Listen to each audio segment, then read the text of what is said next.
لیکن اگر ان کے بڑے جو کرتوت بھی کرے بالکل پردہ ڈال دیں گے. تو میڈیا کا کام بھی دجالی میڈیا صرف مسلمان علماء مدارس قرآن سنت اس سے متنفر کرنا ہے.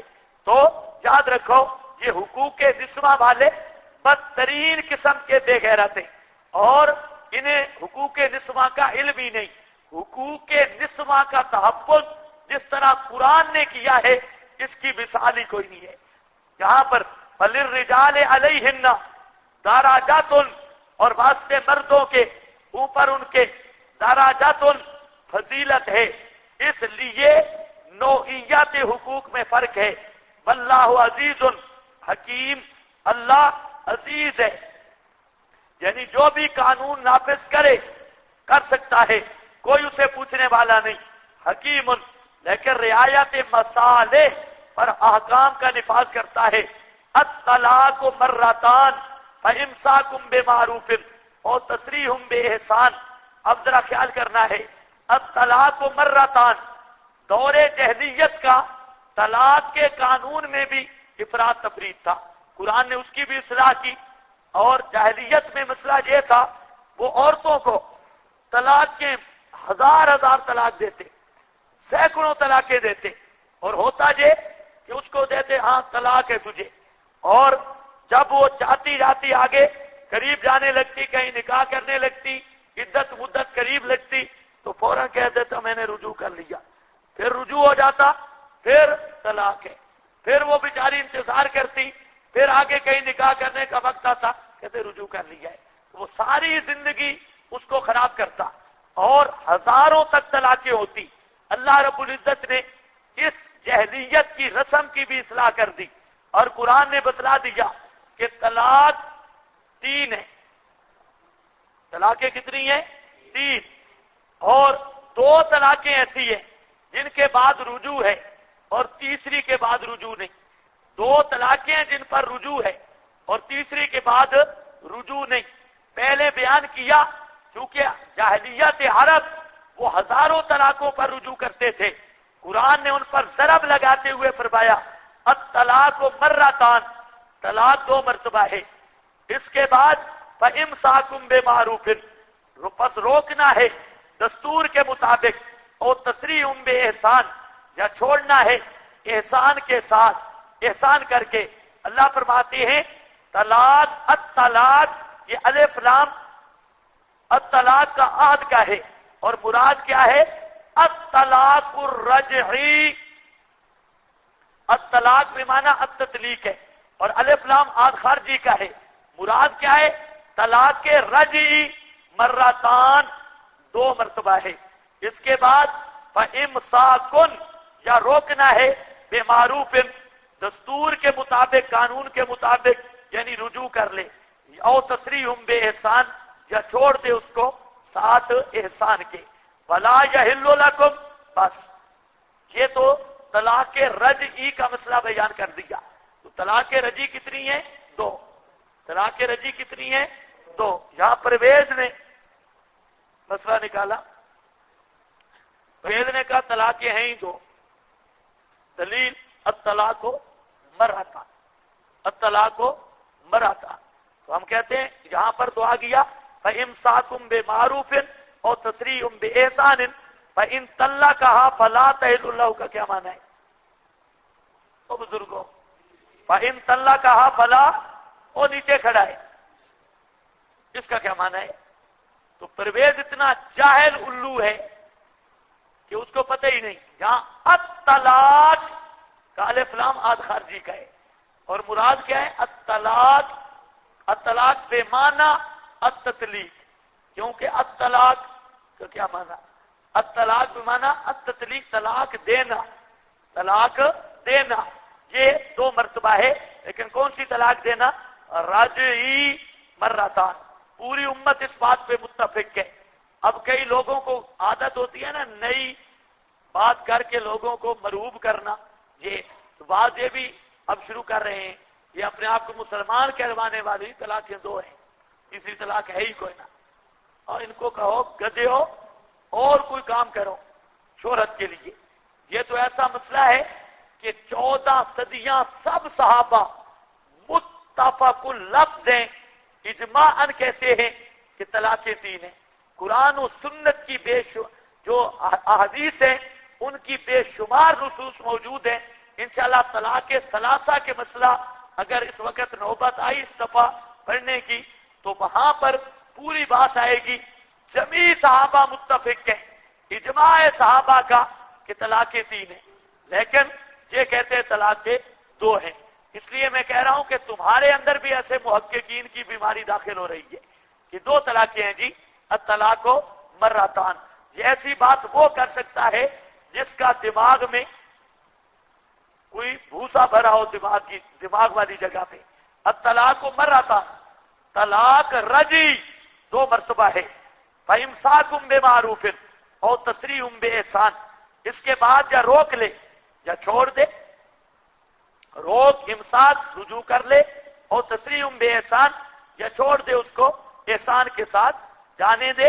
وَلَا يَحِلُّ لَكُمْ، یہ درمیان میں بیان ہے خلو کا۔ کبھی یہ ہوتا ہے کہ عورت تنگ ہوتی ہے خامن سے لیکن جان نہیں چھوٹتی، اللہ نے خلو کا قانون رکھ دیا۔ خلو یہ ہے کہ عورت پیسے دے کے جان چھڑائے گی، پیسے دے کے خامن کو دے گی پیسے اور خامن طلاق دے دے گا، تو یہ اس سے عورت کی جان چھوٹے گی۔ باقی خلو طلاق ہے یا فسخ ہے، یہ باتیں آپ کی فقہ کی ہیں، وہاں پر آپ نے ازبر کی ہوئی ہے، جہاں ہمارے پاس ان باتوں کا ٹائم نہیں۔ الطلاق ہو گیا یہاں پر ولا یحل، اور نہیں جائز واسطے تمہارے، ان تاخذوا یہ کہ لو تم یعنی لینا، مما اس سے، آتیتموہن شیئا جو تم نے ان کو دیا ہے کوئی چیز یعنی مہر، الا ان یخافا مگر یہ کہ ڈریں خامن بیوی، اللہ یقیما حدود اللہ یہ کہ نہیں قائم رکھ سکیں گے اللہ کی حدوں کو۔ فَإِنْ خِفْتُمْ اگر تم ڈرو، ایھا الحکام اللہ یقیما یہ کہ نہیں قائم رکھ سکیں گے میاں بیوی اللہ کے حدود کو، فلا جناح علیہما بس نہیں ہے کوئی گناہ ان دونوں پر، فیما بیچ اس کے، افتدت بھی پیسے دے کر جان چھڑائے، دل کا حدود اللہ یہ اللہ کے ضابطے ہیں، فلا تعتدوها بس ان کو توڑو نہیں، ان سے نکلو نہیں، ومن یتعدی حدود اللہ اور جو کوئی نکلے گا اللہ کی حدوں سے، فاولئک هم الظالمون ثمرہ تعدی بس وہی لوگ ہیں اصل ظالم۔ اب یہاں آ گیا جی مسئلہ خلو کا کہ عورت پیسے دے لیکن پیسے کتنے ہوں، خامن جو پیسے لے سکتا ہے وہ مہر سے زیادہ نہ ہوں، وہ مہر سے زیادہ نہ ہوں، خلو جو ہو سکتا ہے مہر سے زیادہ نہ ہوں۔ فی مبتدت بھی کے نیچے ایک عبارت لکھی ہے بشرطے کے مہر سے زیادہ نہ ہوں، باقی پورا خلو کے احکام فقہ میں ہیں۔ فَإِن طَلَّقَ کہا یہ بیان ہے طلاق ثالث کا، 2 طلاقیں اوپر آ گئی، یہ تیسری طلاق ہے۔ فَإِن طَلَّقَ کہا اس کے بعد اگر طلاق دے، فلا تحل لہ بس نہیں حلال واسطے اس خامند کے، من بعد طلاقت ثالثہ تیسری طلاق کے بعد، حتیٰ تنکحا حتیٰ کہ نکاح کرے، زوجن غیرہ دوسرے خامند سے۔ فَإِن طَلَّقَہا اگر وہ طلاق دے دے، فلا جناح علیہما بس کوئی گناہ نہیں دونوں پر، ان یتراجعا یہ کہ رجوع کر لیں، مطلب ہے دوبارہ نکاح کر کے، ان ظنا اگر گمان رکھتے ہوں خامند بیوی، ان یقیما حدود اللہ کہ اللہ کی حدوں کو قائم رکھ سکیں گے تو پھر رجوع بھی کر سکتے ہیں یعنی نکاح جدید بھی۔ اب آ گیا فَإِن طَلَّقَہا فَلَا تَحِلُّ لَهُ اگر تیسری طلاق دے دی تو خامند کے لیے بیوی حلال نہیں، فلا تحلو کب تک حلال نہیں، حتیٰ تنکحا زوجن غیرہ، حتیٰ تنکحا زوجن غیرہ جب تک کہ دوسرے خامند سے نکاح نہ کر جائے۔ اب یہاں مسئلہ ہے صرف نکاح کافی نہیں، نکاح مال بتی دوسرا خامند نکاح بھی کرے گا اور ساتھ بدی بھی. وہ مشہور احادیث پڑھتے ہو بخاری مسلم میں، رفاعہ کی بیوی نبی پاک علیہ السلام کے پاس آئی تو وہ عبد الرحمن بن زبیر سے جو نکاح کا واقعہ ہے، تو آپ نے پوچھا تھا کہ اتریدین، تیرا کیا ارادہ ہے، واپس جانا چاہتی ہے؟ تو اس نے کہا جی. آپ نے فرمایا نہیں، اس وقت تک واپس نہیں جا سکتی جب تک کہ یہ تیری ماکھی اور شہد نہ چکھے اور تو اس کی شہد نہ چکھے، یعنی ہم بستری نہ ہو. پہلے خامند کے لیے حلال نہیں. تو یہاں پر ہے حلالہ شرعی. کیا لفظ بول رہا ہوں؟ حلالہ شرعی. حلالہ شرعی کے لیے شرائط ہے. پہلی شرط یہ ہے خامند سے پہلے خامند سے عدت گزرے. جس نے 3 طلاقیں دی ہیں پہلی شرط ہے کہ پہلے خامند سے عدت گزر جائے. دوسری شرط یہ ہے دوسرا نکاح کر جائے. تیسری شرط یہ ہے دوسرا خامند اس سے جمع کرے. اور چوتھی شرط یہ ہے دوسرا طلاق دے. اور 5ویں شرط یہ ہے دوسرے کی عدت ختم ہو جائے اور پھر پہلا نکاح کر سکتا ہے. تو حلال شرعی کی کتنی شرطیں ہیں؟ 5. شابج بولو کتنی؟ کون سی؟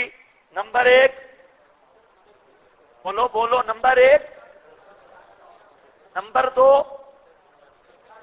نمبر 3، نمبر 4 دوسرا طلاق دے، اور نمبر 5 دوسرے کی بھی عدت گزر جائے. یہ 5 شرائط پائی جائیں تو یہ کیا ہے؟ حلالہ شرعی. اور یہ حلالہ شرعی ثابت ہے حتی تنکحا زوجن غیرہ. یہ نص قرآن سے. غیر مقلد یہاں پر بھی ڈنڈی مارتے اور کہتے کیا ہیں؟ او جی حنفی توبہ توبہ مالے کو جیس کہتے ہیں. تو ہم کہتے ہیں تم تو حرامے کے کہہ لو.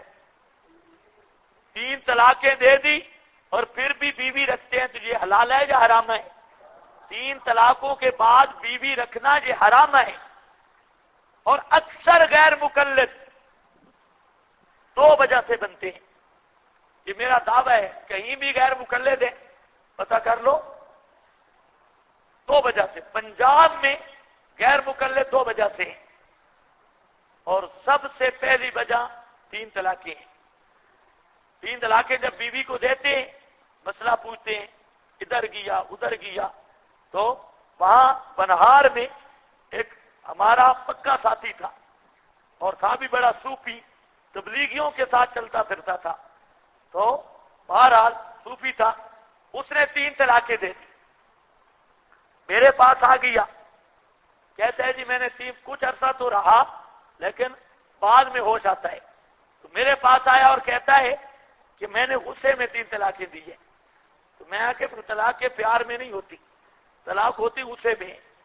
تو اس طرح تو کوئی نہیں کہتا میری پیاری بیوی بوسا بھی لے اور طلاق بھی دے. تو ایسے تو طلاق نہیں ہوتی، طلاق غصے میں ہوتی ہے. کہتے ہیں اس کی کوئی گنجائش. میں نے کہا گنجائش تو نے چھوڑی نہیں. گنجائش شریعت نے جو تیرے لیے رکھی تھی وہ تو نے نہیں چھوڑی. شریعت نے تو 3 تک اپنا 2 تک تجھے اجازت دی اور 3 کا طریقہ بتایا. اگر 3 دینی ہے تو ایک طور میں 1 طلاق دو، پھر اگلے طور میں، پھر اگلے طور میں، تاکہ 3 مہینوں میں دماغ ٹھکانے پہ آ جائے. اور تو ہفتہ بھی نہیں گزرا ابھی تیرا دماغ ٹھکانے پہ آ گیا. اب کوئی صورت نہیں.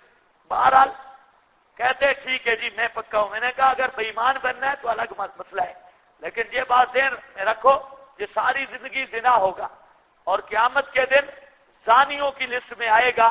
اور یہ زنا اس اعتبار سے بھی بڑھ کے ہے کہ زنا کو جائز سمجھ کے کرے گا اور ہر وقت تیرا گناہ میں گزرے گا، کیونکہ وہ اب تیری بیوی نہیں، اس کی طرف دیکھنا حرام، ملنا حرام، کلام حرام اور اس سے خدمت لینا حرام، وہ اجنبیہ کے حکم میں ہے. ساری باتیں سنتا رہا تو کہتا ہے جی انشاءاللہ میں مر جاؤں گا لیکن میں اب اس کو واپس نہیں کرتا. ہفتہ نہیں گزرا، ایک کاغذ لکھ کے لے آئے. کہتا ہے جی حالانکہ یہ باتیں ساری میں نے اسے سمجھائی، سارے حوالے بھی دیے، سب کچھ مسئلہ بھی سمجھایا، لکھ کے لے آئے جی. ایک مولوی صاحب نے فتویٰ دیا ہے جی کہ 3 طلاقیں ایک ہوتی ہے، طلاقیں ایک ہوتی ہے. میں نے کہا بے حیا اب تجھ پہ شیطان سوار ہے، ورنہ عذر کوئی نہیں، سارا مسئلہ تو سمجھ کے گیا ہے، سارا سمجھا ہے، لیکن اب شیطان تجھے وسوسے ڈال رہا ہے۔ میں نے پہلے آپ کو بتایا قادیانیوں کے ہاں یہی مسئلہ ہے، رافضیوں کے ہاں بھی 3 طلاقیں ایک ہیں، اور غیر مقلد کسی مذہب کا نام نہیں، کھچڑی کا نام ہے، سرکے کا نام ہے۔ یہ کچھ مسئلے قادیانیوں سے لیتے ہیں، کچھ شیعوں سے لیتے ہیں، اپنا تو مذہب شذب ہے کوئی نہ غیر مقلدوں کا، تو یہ چوری شدہ مذہب ہے۔ غیر مقلدوں نے وہاں سے یہ مسئلہ لے لیا، رافضیوں اور قادیانیوں سے یہ شریعت کا کوئی مسئلہ نہیں۔ تو بہرحال تو کہتے ہیں نہیں آخر وہ بھی مولوی ہیں، تو میں نے کہا آخر وہ مولوی ہیں تو پھر اس مولوی کو بلاؤ، پھر دیکھتے ہیں آخر وہ مولوی ہے۔ تو کہتا ہے کہ یہ مسئلہ تو فقہ حنفی کا ہے۔ میں نے کہا بغیرتا فقہ حنفی کا مسئلہ ہے، سارے صحابہ کا مسئلہ ہے، قرآن کا مسئلہ ہے اور حدیث کا مسئلہ ہے۔ کہ نہیں یہ تو حضرت عمر کا مسئلہ ہے، حضرت عمر کا مسئلہ ہے۔ تو بہرحال یہ ایسے ہی ہوتا ہے، جہاں پر یہ بے ایمان، پھر وہ غیر مقلد کچھ عرصہ بنا، لیکن بیوی نے غالباً اسے دھتکار دیا، وہ سمجھدار تھی، اس نے کہا دفع ہو جا۔ تو بہرحال ہوتا ہے اکثر ایسے۔ تو غیر مقلد کے مذہب پھیلنے کی اصل وجہ 3 طلاقیں دی، مسئلے پوچھے، جب علماء کے پاس گئے انہوں نے کہا کوئی گنجائش نہیں، غیر مقلدوں نے کہا کوئی مسئلہ نہیں، ہمارے پہلے بھی نکاح نہیں، تو بھی ایک بے نکاح ہمارے مذہب میں آ جا، کوئی نہیں، ایک ہی جیسے، کوئی مسئلہ نہیں۔ ورنہ ان سے پوچھو بھئی 3 کا 1 قرار دینا یہ نہ کوئی علم ہندسا کا مسئلہ بن سکتا ہے۔ طلاقیں 3 دیے اور گن 1 رہا ہے، اب غیر مقلد کے سر میں 3 جوتے لگاؤ اور تو 1 مارا ہے، پھر بتائے گا، اور اگر ہم لگائیں تو انشاءاللہ خود مانے گا 3 ہے، 1 نہیں کہے گا۔ تو 3 کو 1 بنانا یا تو عیسائیوں نے بنایا، ان اللہ ثالث ثلاثہ، 3 1 ہے، یا غیر مقلد ہے دنیا میں، اور 3 کو 1 سمجھنے والا میری سمجھ میں نہیں، بھئی 3 ہے یا 3 1 ہے۔ ایک آدمی کے 3 لاکھ قرضہ ہے، وہ 1 لاکھ واپس کرے اور کہے میں اہل حدیث ہوں، 3 1 ہوتا ہے، یہ تو نہیں ہوگا۔ تو 3 طلاقیں 3 ہیں، اور اس مسئلہ میں غیر مقلد انتہائی بیچارے خالی از دلیل ہے، کوئی دلیل نہیں۔ ایک روایت پیش کرتے ہیں مسلم شریف کی کہ نبی پاک کے زمانہ میں، ابو بکر کے زمانہ میں 3 طلاقیں 1 ہوتی تھی، حضرت عمر نے 3 طلاقوں کو 3 قرار دے دیا، یہ روایت پیش کرتے ہیں۔ تو معلوم ہوتا ہے یہ عمری فقہ ہے۔ تو ہم تو ہیں اطیع الرسول والے، ہم عمر کی نہیں مانتے، لیکن اگے اسی مسلم میں یہ بھی موجود ہے کہ نبی پاک کے زمانے میں بھی متع جائز تھا، ابو بکر کے زمانہ میں بھی متع تھا، لیکن حضرت عمر نے آ کے پابندی لگائی۔ اب اس پر کیوں نہیں لے جاتے؟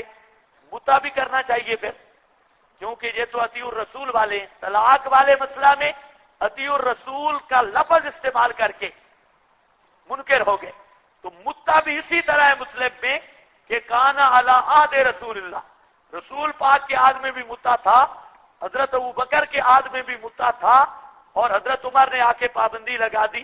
تو میں کہتا ہوں پھر متع بھی مانو، صرف 3 طلاقوں والا بھائی مانو، 1 لے لیتے ہو باقی چھوڑ دیتے ہو، لیکن یاد رکھو آپ یہ بات سوچ سکتے ہیں کہ حضرت عمر نبی کی شریعت کو بدل سکتے ہیں؟ کیا خیال ہے آپ کا؟ اچھا حضرت عمر اگر نبی کی شریعت کو بدلیں تو کوئی صحابی اعتراض تو کرتا؟ بات کو سوچیں، باقی جواب اپنے مقام پہ دوں گا۔ کتنی خطرناک بات ہے کہ حضرت عمر نے نبی کی شریعت بدل دی اور کتاب و سنت کا بدلہ، یعنی جو حلال تھا کتاب و سنت کا حلال، اس کو حضرت عمر نے حرام کر دیا۔ مسئلہ بھی معمولی نہیں، 3 طلاقوں کے بعد بیوی حلال تھی، لیکن حضرت عمر نے کیا کر دی؟ حرام۔ حلال و حرام کے مسئلہ میں حضرت عمر نے شریعت تبدیل کی، معاذ اللہ، اور سارے صحابہ نے حضرت عمر کا ساتھ دیا۔ ان بے ایمانوں سے پوچھو پھر شیعوں کا کیا قصور ہے؟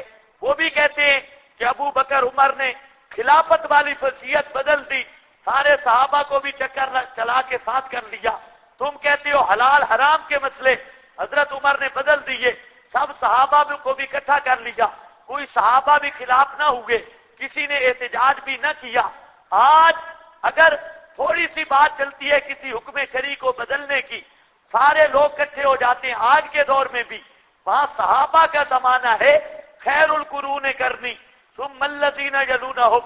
ایک بندہ شریعت بدل رہا ہے, اللہ کے حلالوں کو حرام کر رہا ہے, اور کوئی صحابی بولتا ہی نہیں.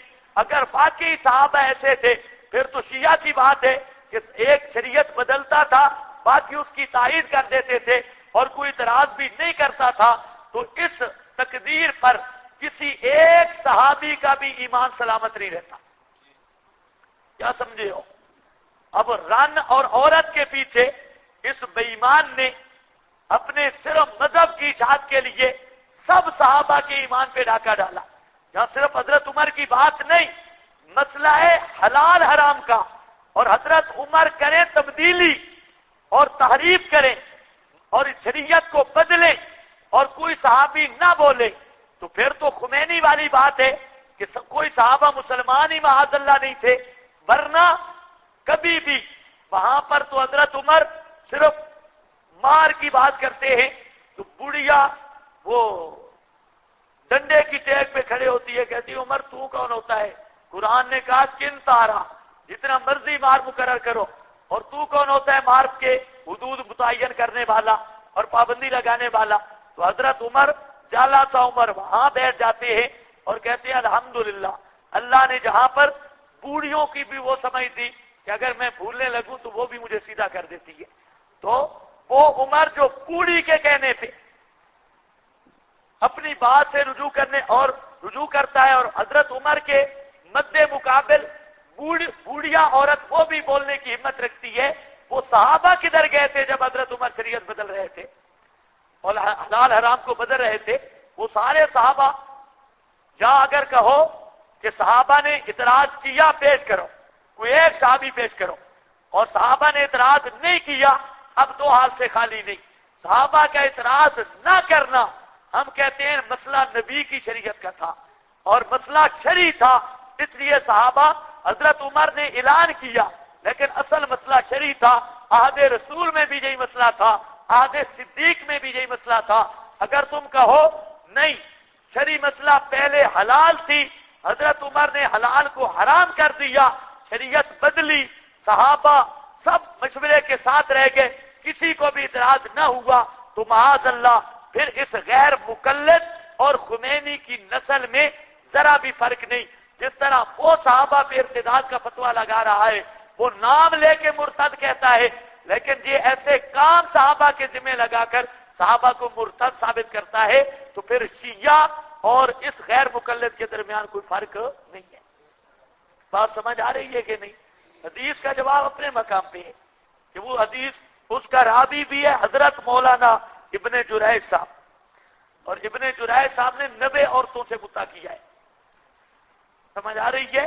راوی ہے ابن جریج اس روایت کا, اور ابن جریج نے 90 عورتوں سے مدعا کیا, پورا مرغا تھا کوئی, 90 عورتوں سے مدعا.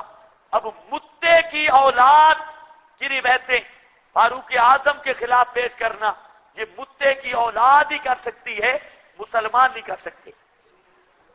اچھا مزے کی بات, وہ روایت منقول جس شخصیت کا نام ہے حضرت عبداللہ ابن عباس, وہ راوی ہے جو آگے ابن جریج تو سند میں ہے, اس نے نام لیا ابن عباس کا, اور ابن عباس کا اپنا فتویٰ یہ ہے 3 طلاقوں کے بعد پہلے خامند کے لیے عورت حلال ہی نہیں.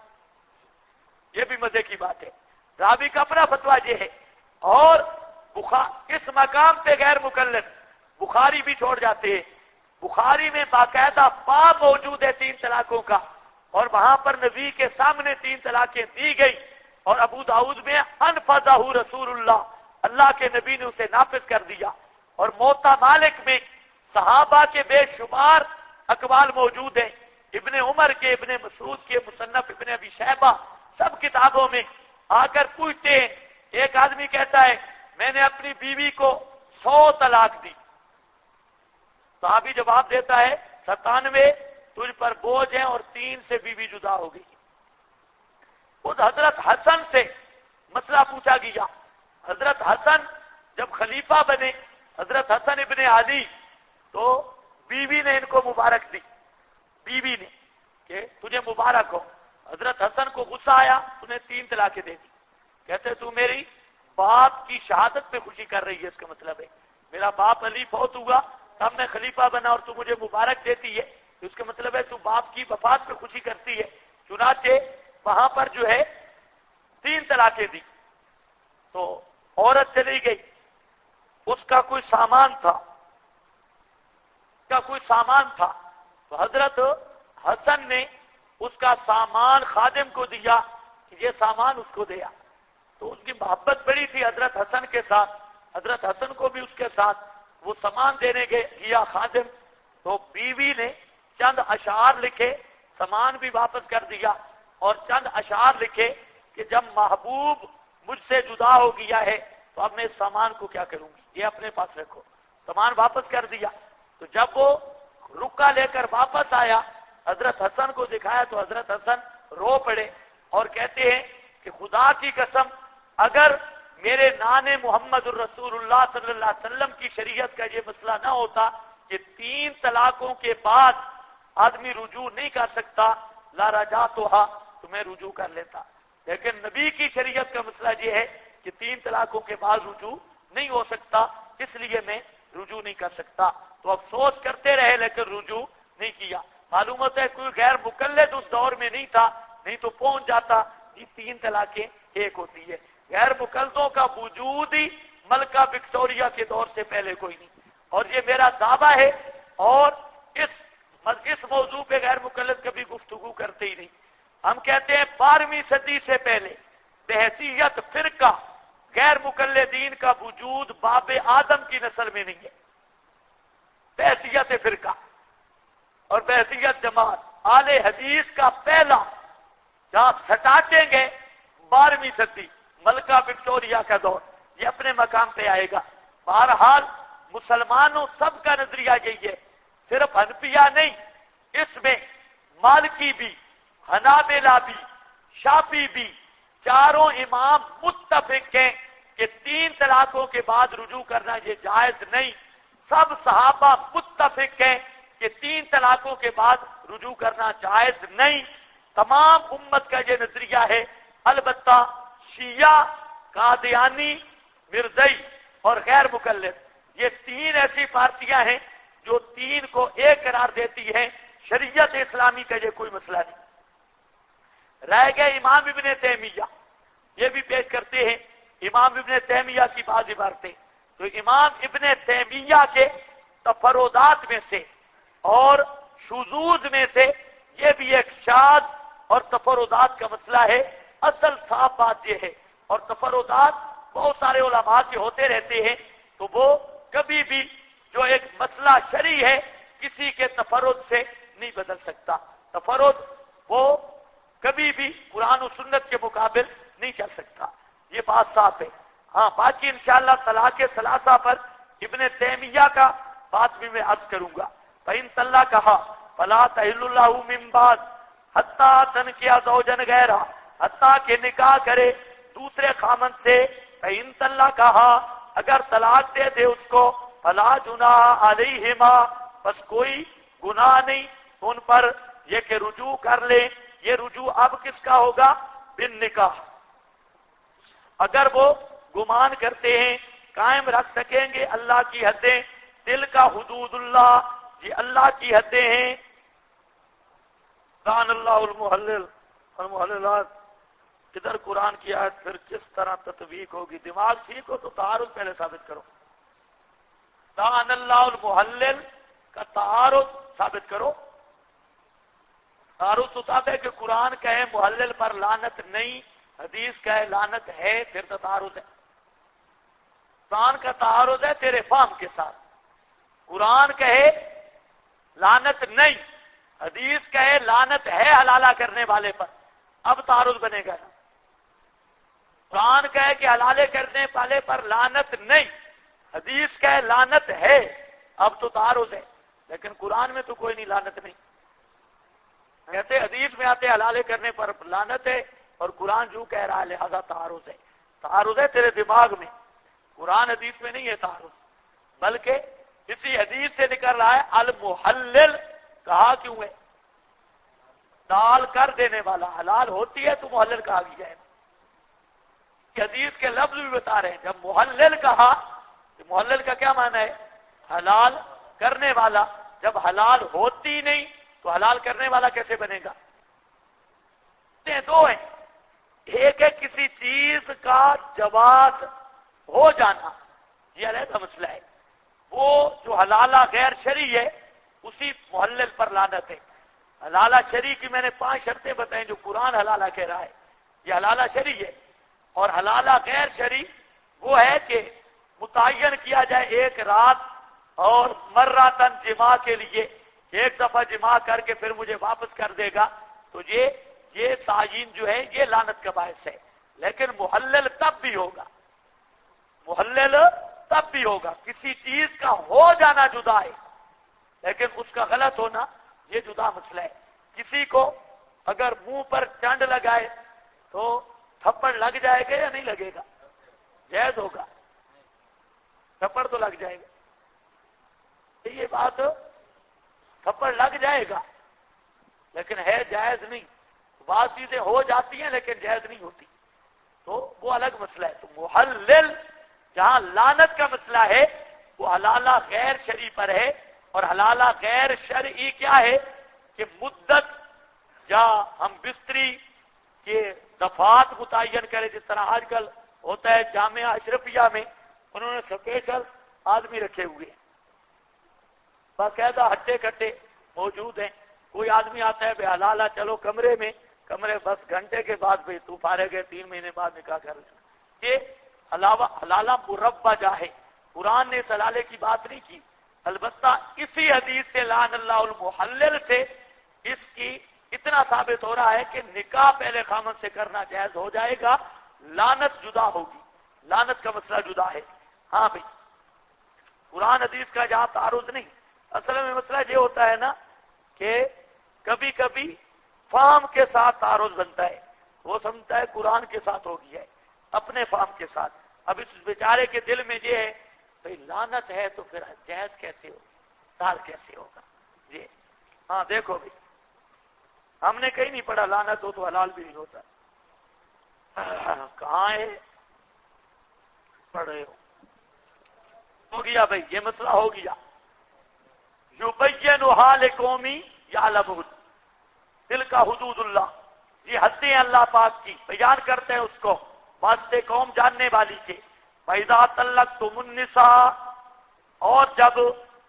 اور جس وقت طلاق دو تم عورتوں کو بس پہنچنے کے قریب ہو جائیں اجلہن، اپنی عدت کو، فَأَمْسِكُوهُنَّ، بس روکے رکھو ان کو، بِمَعْرُوفٍ، بس روک دو ان کو دستور کے مطابق، اور سرّحوہن، یا چھوڑ دو ان کو بِمَعْرُوفٍ، دستور کے مطابق، فَلَا تُمْسِكُوهُنَّ، اور نہ رکھو ان کو، روکو ان کو، ضِرَارًا، نقصان دینے کے لیے، لِتَعْتَدُوا، تاکہ تم زیادتی کرو، وَمَن يَفْعَلْ ذَلِكَ، اور وہ آدمی جو کرے گا یہ بات، فَقَدْ ظَلَمَ نَفْسَهُ، تحقیق ظلم کیا اس نے اپنے آپ پر.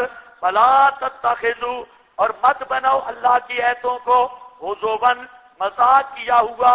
وَاذْكُرُوا نعمت اللہ، یاد کرو اللہ کی نعمتوں کو جو تم پر ہیں، اور وہ جو نازل کیا علیکم تم پر، من الکتاب، کتاب سے، والحکمت، اور حکمت سے، یعظکم بہ، واعظ کرتا ہے تمہیں ساتھ اس کے، واتقوا اللہ، اللہ سے ڈر جاؤ، واعلموا ان اللہ بکل شیء علیم، اور یقین رکھو بے شک اللہ ہر چیز کو جانتا ہے. فَإِذَا طَلَّقْتُمُ النِّسَاءَ، یہاں مسئلہ آ رہا ہے، یہاں کوئی مشکل بات نہیں، صرف اتنا ہے فَبَلَغْنَا أَجَلَهُنَّ. یہاں بلغنا کا معنی ہے قریب ہونا، کیونکہ اگر مدت کو پہنچ جائیں گی رجوع نہیں ہو سکے گا. بلغنا کا مطلب ہے کہ ابھی ختم نہ ہوئی ہو لیکن ختم ہونے کے قریب آ جائے مدت، ان کی عدت جو ہے. بس ان کو روکو تو پھر شرعی دستور کے مطابق، سرہوہن یا چھوڑ دو ان کو تو وہ بھی دستور کے مطابق. ہاں لا تمسکوہن ضرارا، انہیں نقصان دینے کے لیے نہ رکھو تاکہ تم زیادتی کرو. یہ لام آ کے بد کا ہے، اگر نقصان دینے کے لیے رکھو گے تو ظاہر بات ہے اس کا نتیجہ زیادتی کی صورت میں ہوگا، اور جو اس طرح کرے گا تو وہ اپنے نقصان کرے گا کیونکہ گناہگار ہوگا. بلا تتخذوا، اور مت بناؤ اللہ کی ایتوں کو ہزواً، مسخری کیا ہوا. یہاں پر اشکال ہے کہ استہزاء بالآیات تو کفر ہے، اللہ کی ایتوں کے ساتھ تو مذاق کرنا تو کفر ہے. تو جہاں لا تتخذوا آیات اللہ، یہ تو سارے مسلمانوں سے خطابات ہو رہے ہیں، اور مسلمان تو اللہ کی آیات کا مذاق نہیں بناتا. جہاں ہزا اور مسخری سے کیوں تعبیر کیا تو یاد رکھو یہاں پر جو ہزوا ہے اس سے مراد حقیقتاً مذاق نہیں، بلکہ ہزوا کا مطلب ہے بے وقت. جس طرح کوئی مذاق کرتا ہے اس کو کوئی اہمیت نہیں ہوتی، مذاق کی وقت نہیں ہوتی.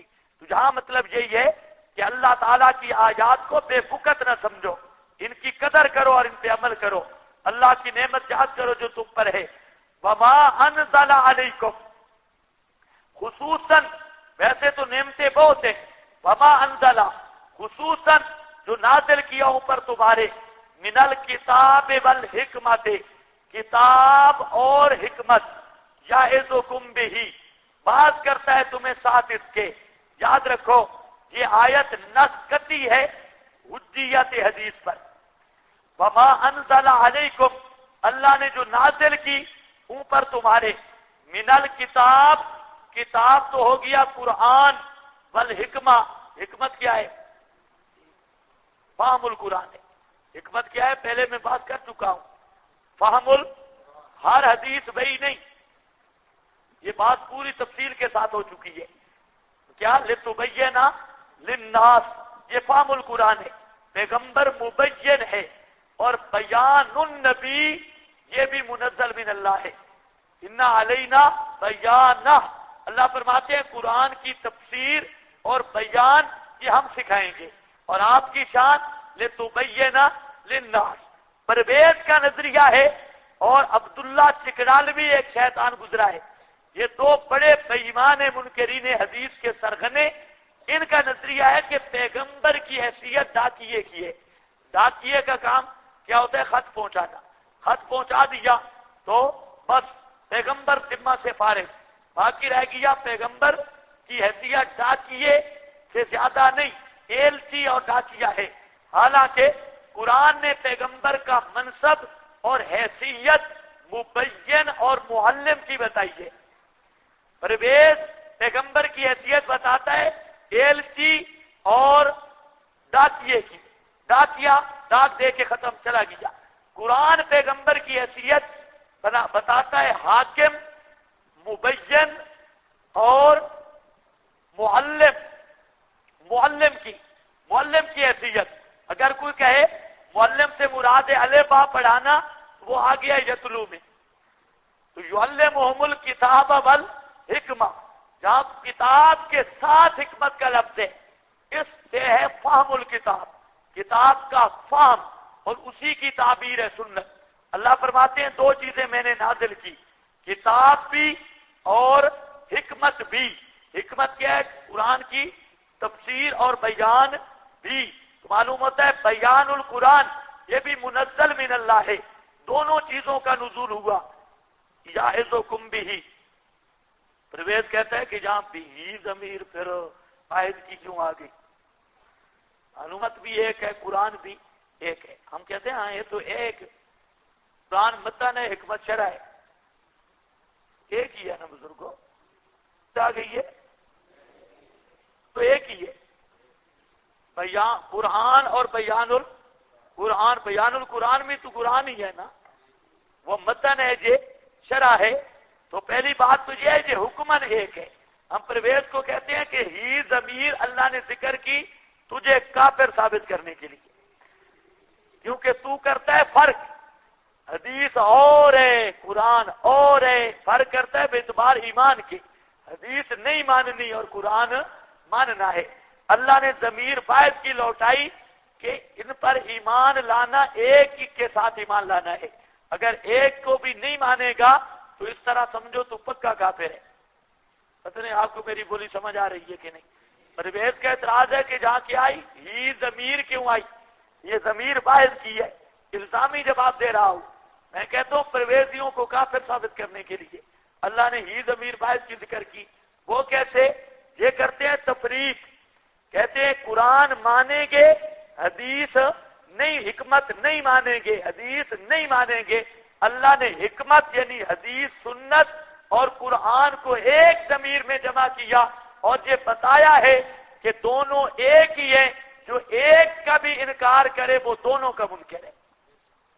اور اسی پر ہم کہتے ہیں جو حدیث کا مطلقاً منکر ہے، سچی حدیث کا، وہ کبھی قرآن پر ایمان رکھ سکتے ہی نہیں۔ یہ سمجھ رہے ہو میری بات؟ منکر حدیث کا ایمان قرآن پر ہو سکتا ہی نہیں، سوال ہی پیدا نہیں ہوتا۔ اب قرآن کہتے ہیں یا ایھا الذین آمنوا اقیموا الصلاۃ، اب کیا کرے گا اقیموا الصلاۃ؟ قرآن نے تو اتنا کہا اقیموا الصلاۃ، نماز قائم کرو۔ اب پرویزی اس نے کہا نماز کا مطلب ہے صبح 8-9 بجے محلے کی مسجد میں آ جاؤ، تبصرہ کرو، گلیاں صاف ہونی چاہیے، نالیاں بھی صاف ہونی چاہیے، بس یہ اقیم الصلاۃ کلا یہ۔ اور چلو بہرحال بڑا بے ایمان ہے۔ تو یہاں پر میں جو بات کر رہا ہوں وہ سمجھ آ رہی ہے کہ نہیں؟ الزامی اس کا اعتراض ہے ہی ضمیر پر۔ ہمارا دعویٰ ہے کہ کتاب قرآن ہے اور حکمت فہم القرآن ہے، اور کتاب بھی اللہ نے نازل کی اور فہم القرآن بھی اللہ نے نازل کیا، اور فہم القرآن کا دوسرا نام کیا ہے؟ سنت۔ فہم القرآن کا دوسرا نام کیا ہے؟ سنت۔ کیسے؟ انا علینا بیانہ، یہ خود قرآن نے کہا، لتبین للناس کہا، پیغمبر یعلمہم الکتاب والحکمہ کہا، پیغمبر معلم بھی ہے مبین بھی ہے، اور پیغمبر کا جو بیان ہے وہ اللہ کے ذمے ہے۔ تو اللہ فرماتے ہیں میں نے قرآن بھی نازل کیا، بیان قرآن بھی نازل کیا، یہ دونوں چیزیں منزل من اللہ ہے۔ تو پیغمبر جو قرآن کا بیان کرتا ہے تو وہ بھی کیا ہے؟ وحی ہے، وحی ہے۔ تو اس اعتبار سے جہاں نسکتی آ گئی کہ دونوں چیزیں منزل من اللہ ہیں، وحی جلی اور وحی خفی، وحی جلی اور وحی خفی، یہ اس کا ثبوت ہوا۔ اس کا جواب پرویزیوں کے پاس کوئی نہیں، صرف ایک جواب کہ جہاں پر بھی ضمیر آیا ہے نا جی واحد کی بھی، تو لہذا پیچھے مراد ایک ہے حکمت اور قرآن سے۔ ہم کہتے ہیں بالکل ٹھیک، ہم بھی یہی کہتے ہیں یہ ضمیر واحد اس لیے لایا تاکہ تمہارا کفر واضح ہو۔ اللہ فرماتے ہیں قرآن اور سنت فی حکم الواحد ہے، ایک کے حکم میں ہے، جو ایک کا بھی انکار کرے گا دوسرے کا بھی انکار لازم آئے گا۔ تم حدیث کے منکر ہو تو قرآن کے بھی ساتھ منکر ہو، تو ہی ضمیر اس لیے لائی۔ یہ تو ہمارا الزامی جواب ہے۔ مفسرین نے اس کا جواب دیا بہی ضمیر بتعویل کل واحد منہما لوٹ رہی ہے، بتعویل کل واحد منہما۔ سمجھ گئے یا نہیں سمجھے؟ بتعویل کل واحد منہما۔ ہاں بھائی یہ دیکھو واتقوا اللہ، اللہ سے ڈرتے رہو، واعلموا ان اللہ بکل شیء علیم، فاذا طلقتم النساء، اور جب تم طلاق دو عورتوں کو، پس پہنچے اجلہن، اپنی عدت کو۔ اب اجلہن کا معنی بلغنا کا معنی ہے پوری کر چکے اپنی عدت، اوپر بلغنا کا معنی تھا قریب الاختتام ہوں، اور جہاں پر مطلب ہے کہ ختم ہو جائے ان کی عدت، فلا تعضلوہن، پس نہ منع کرو ان کو، ان ینکحنا ازواجہن اذا تراضوا بینہم بالمعروف، ان ینکحنا، پس نہ منع کرو اے اولیاء مرأہ، عورت کے وارثوں۔ یہ لا تعضلوہن کا خطاب کس سے ہے؟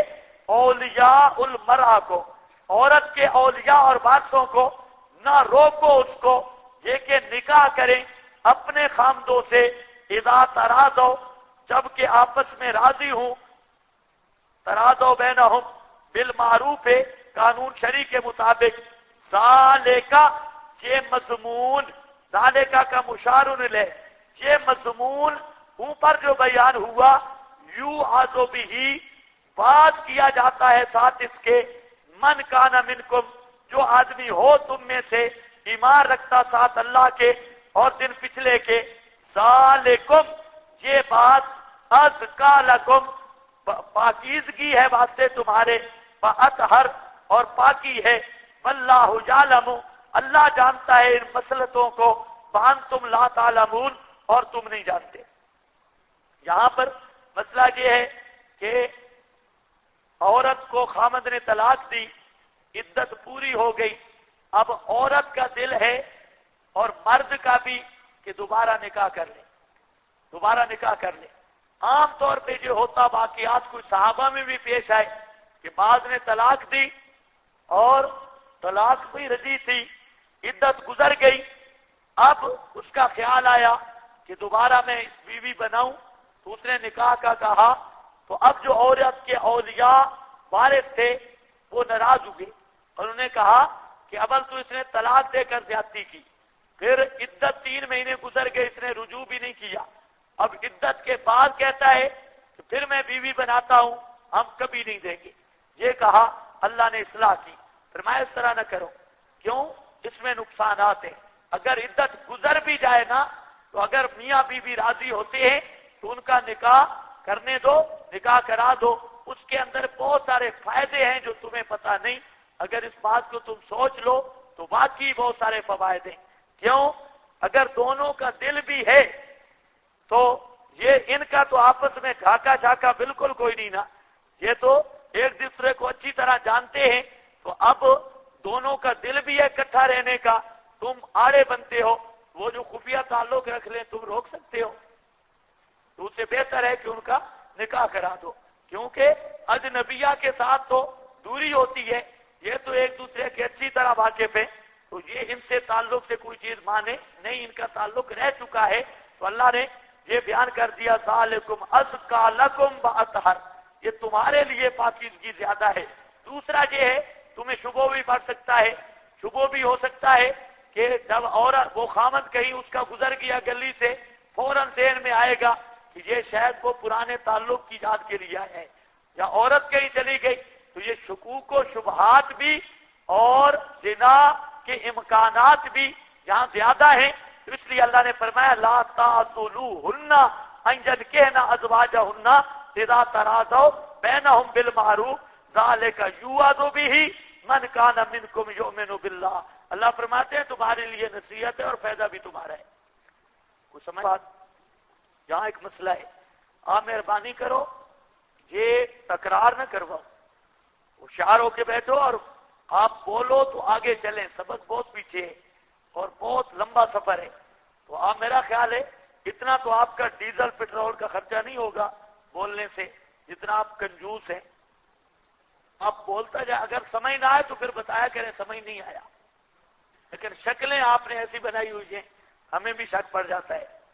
ہاں بھائی دیکھو اذا تراضوا بینہم بالمعروف ہو گیا جی، یہاں مسئلہ ہے، اس کو آج کل غیر مقلد بڑا لے رہے ہیں اس مسئلے کو، احناف پر جو اعتراضات ہیں ان کے مختلف، تو ان میں سے ایک یہ بھی ہے کہ حدیث میں آتا ہے کہ ایو ما امرأۃ نکاح بغیر اذن ولیہا فنکاحہا باطل باطل باطل، کہ جو عورت خامند کی اجازت کے، اپنا اولیاء کی اجازت کے بغیر نکاح کرے اس کا نکاح باطل ہے باطل ہے باطل ہے، یہ حدیث ہے۔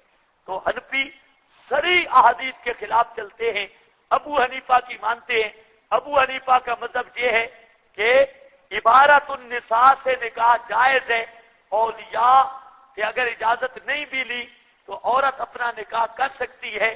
عبارت النساء سمجھتے ہو نا، عبارت النساء کی اصطلاح عورت بغیر اپنے ولی وارث کے بھی نکاح کرے تو کر سکتی ہے، نکاح ہو جاتا ہے، لہذا ابو حنیفہ اور فقہ حنفی توبہ سری قرآن اور حدیث کے خلاف ہے۔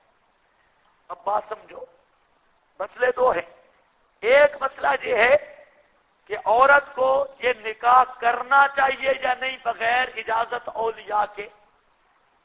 پورے فقہ حنفی میں آپ کو نہیں ملے گا کہ عورت کو اس طرح نکاح کرنا چاہیے، اولیاء سے اجازت نہیں لینی چاہیے۔ فقہ حنفی میں یہ مسئلہ نہیں ہے، پورے فقہ حنفی میں نہیں۔ یہ الگ مسئلہ ہے کہ اگر کہیں ایسی صورت پیش آ گئی، بھئی ایک ہے کہ ہونا کیا چاہیے، یہ تو مربت کے بھی خلاف ہے، حیا کے تقاضوں کے بھی خلاف ہے کہ عورت خود نکاح کرے اور اپنی مرضی کرے، بلکہ فقہ حنفی میں تو یہاں تک آیا جو کنواری لڑکی ہے اس سے جب نکاح کی اجازت لی جائے گی تو وہ اس کا سکوتی اجازت سمجھا جائے گا۔ یہ فقہ حنفی کا مسئلہ ہے، اس کا سکوت بھی کیا سمجھا جائے گا، اجازت، کیونکہ یہ ذرا شرم کا مسئلہ ہے۔ تو اب مسئلے جہاں دو ہیں، ایک ہے کہ بغیر اجازت ولی کے عورت کو نکاح کرنا چاہیے یا نہیں، ہم کہتے ہیں نہیں کرنا چاہیے۔ حنفی فقہ میں ہے کہ نہیں کرنا نہیں چاہیے، یہ حیا کے بھی خلاف ہے، دستور کے بھی خلاف ہے، مربت کے بھی خلاف ہے، اپنے والدین کی بھی بےزتی ہے، خاندان کی بھی بےزتی ہے، اپنے حقوق کی بھی پامالی ہے، اور والدین کی دل شکنی بھی ہے، اس میں کئی گناہ ہے۔ لیکن ایک صورت یہ ہے، اگر کہیں یہ صورت واقعہ پیش آ گیا اور عورت نے بغیر اجازت اولیاء کے نکاح کر لیا، اب اس کو نکاح سمجھا جائے گا یا نہیں سمجھا جائے گا، مسئلہ صرف یہ ہے۔ اب اس کو وہ غلط صورت میں پیش کرتے ہیں، امام صاحب کہتے ہیں نکاح ہو جائے گا۔ نکاح کیا ہے؟ ہو جائے گا۔ دلیل امام صاحب کہتے ہیں جہاں دیکھو فلا تعضلوهن ان ينكحن ازواجهن، اسی آیت کو اگر غور سے دیکھ لو، اللہ فرماتے ہیں عورت کے وارثوں، عورت کو تم نہ روکو، عورتوں کو اس بات سے کہ اپنے خامدوں سے خود نکاح کریں، ينكحن ازواجهن۔ اب نکاح کی نسبت کس کی طرف ہو رہی ہے؟ اور اولیاء کو منع کیا جا رہا ہے، اولیاء کو، کہ تم عورت کو روکو نہیں، اپنے پہلے خامدوں سے نکاح کرتی ہیں تو کرے، اگر عورت کے کہنے یا مرضی سے نکاح ہو سکتے ہی نہیں تو آئین کہنا کا کیا معنی کریں گے؟ یہ بات، یہی تو کمال ہے امام ابو حنیفہ کا۔ سب سے پہلے مسئلہ لیا قرآن سے ہے، قرآن کیا کہتا ہے؟ آئین کہنا، اور جیسی نس کتی ہے قرآن کی کہ اس کے مقابل خبر وحید نہیں آ سکتی، یہ اصول کا مسئلہ ہے۔ اب وہ روایت کی سندیں پیچھے رہ گئی، اخبار احاد۔ اب مسئلہ یہ نہیں ہے کہ امام ابو حنیفہ حدیث نہیں مانتے، اب مسئلہ یہ ہے کہ غیر مقلد قرآن نہیں مانتے۔ تو بزرگوں، ایک مسئلہ ہے کہ حنفی حدیث نہیں مانتے، یہ مسئلہ نہیں، اب مسئلہ ہے کہ غیر مقلد قرآن نہیں مانتے۔ قرآن کہتے ہیں انجن کہنا ازواجہن، روکو نہیں کہ عورتیں خود نکاح کریں اپنے خامدوں سے جب آپس میں وہ راضی ہوں۔ اولیاء کو کہا گیا تم نہ روکو، ان عورتوں کو نکاح کرنے دو، اگر عورت سے نکاح ہو سکتے ہی نہیں تو جن کہنا کی نسبت عورت کی طرف کرنی غلط بنتا ہے، حالانکہ قرآن نے ایک مقام پہ نہیں کئی مقام پہ کیا۔ تو اب یہ مسئلہ آ گیا کہ عورت کا نکاح ہو جانا جن کہنا سے ثابت ہے، اور اس کے مد مقابل انہوں نے تو خامخواہ تعبیر غلط کی۔ ایک غیر مقلد نے کتاب لکھی احناف کا رسول اللہ سے اختلاف، اس میں یہ واقعہ بھی لے آیا، احناف کا رسول اللہ سے اختلاف۔ تو ایک ساتھی نے مجھے وہ کتاب دی، کہتے ہیں سارے نہیں 10 مسئلوں کا جواب دو، ایک یہ بھی مسئلہ تھا۔ تو میں نے وہ جواب لکھا، وہ کہیں پڑا ہوا تو آپ کو فوٹو اسٹیٹ بھی دے دیں گے، 10 مسائل کا۔ تو وہاں پر جو ہے میں نے اس کا عنوان رکھا کہ غیر مقلدین کا اللہ سے اختلاف، غیر مقلدین کا اللہ سے اختلاف۔ اور یہ مسئلہ بھی جہاں وہاں پر آیا میں نے لکھا اب امام صاحب کا استدلال ہے قرآن سے، اب یہ مسئلہ نہیں ہے نکاح و باطل کہ امام صاحب کا اختلاف رسول سے ہے، البتہ یہ ہے کہ یہ تو ضابطہ ہے مسلم کہ خبر واحد کتاب اللہ کے مقابلے میں نہیں چلتی، یہ بھی قرآن سے ثابت ہے، جب پیغمبر کو اللہ نے فرما دیا اتبع ما یوحی، تیرا پیغمبر تو بھی وحی کے پیچھے چل اور وحی کی اتباع کر، تو پیغمبر پر فرض ہے وحی کی اتباع، تو نبی کی حدیث قرآن کے خلاف ہو سکتی نہیں۔ تو اب مسئلہ یہ نہیں کہ احناف کا رسول اللہ سے اختلاف، اب مسئلہ یہ ہے غیر مقلدین کا اللہ سے اختلاف۔ سمجھ آئیے بات؟ ہاں، اصل میں آپ بیچارے صوفی ہیں، ایسے نیک نیک میرے ذمہ لگ گئے، بالکل صوفی۔ بولی آپ نے سنی ہوئی نہیں، تو جو بولی استعمال کرتے ہیں آپ نے نہیں سنی، اس لیے کوئی تھوڑی سی بات آتی ہے نا کنارے کنارے پہ تو کئی صوفی نیچے دیکھتے۔ ایک غیر مقلد نے کتاب لکھی ہے کہ حنفیوں کے نزدیک، ہاں وہاں پر وضع الیدین فوق الذکر کتاب کا نام ہے، بھائی حنفیوں کا مذہب ہے وضع الیدین فوق الذکر، یہ تو ان کے دماغ میں ہر ہمیشہ یہی ذکر تے دبر تے فرج سارا یہی رہتا ہے۔ تو وہ اب یہ بھی عنوان ہو سکتا تھا کہ وضع الیدین تحت السرہ، یہ بھی ہو سکتا تھا، لیکن نہیں، دماغ کی کابل دیکھو، بہترین صافی دماغ۔ آخر غذا جو اچھی ہے، چوہے کھانا حلال ہے، تو کہاں پر سارے احکام مرتب ہوتے ہیں، سانے کھانا حلال، چوہے کھانا حلال، اور اسی طرح حشرات الارض، کیڑے مکوڑے مینڈکاں ساریاں کھا جاؤ کھچڑی بنا کے، ان کے مذہب میں ساریاں حلال ہیں، تو کچھوے اور ساری چیزیں حلال، اس غذا کا اثر ہے۔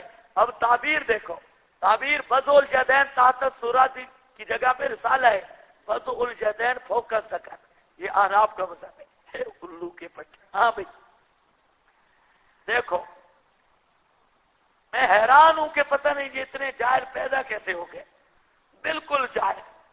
والوالدات یرضعن اولادہن، یہ طالب الرحمان کے ساتھ ہمارا مناظرہ تھا، تو اس نے عنوان رکھا عبارات عقائد علماء دیوبند، بہرحال لمبا واقعہ ہے، تو وہاں پر تنقیحات ہونی تھی، ہماری تنقیحات شروع ہوئی طالب الرحمان سے، تو طالب الرحمان کو اللہ نے اتنی بدصورتی دی ہے، اتنی بلا ہے، اور پھر کچھ خود بھی بدصورت بنتے ہیں کہ پہلے شکل ایسی ہے پھر یہاں تک داڑھی جان بوجھ کے رکھی ہوئی ہے، حالانکہ حدیث میں ہے اپنے بالوں کو سنوارو، سنوارنے کا ہے۔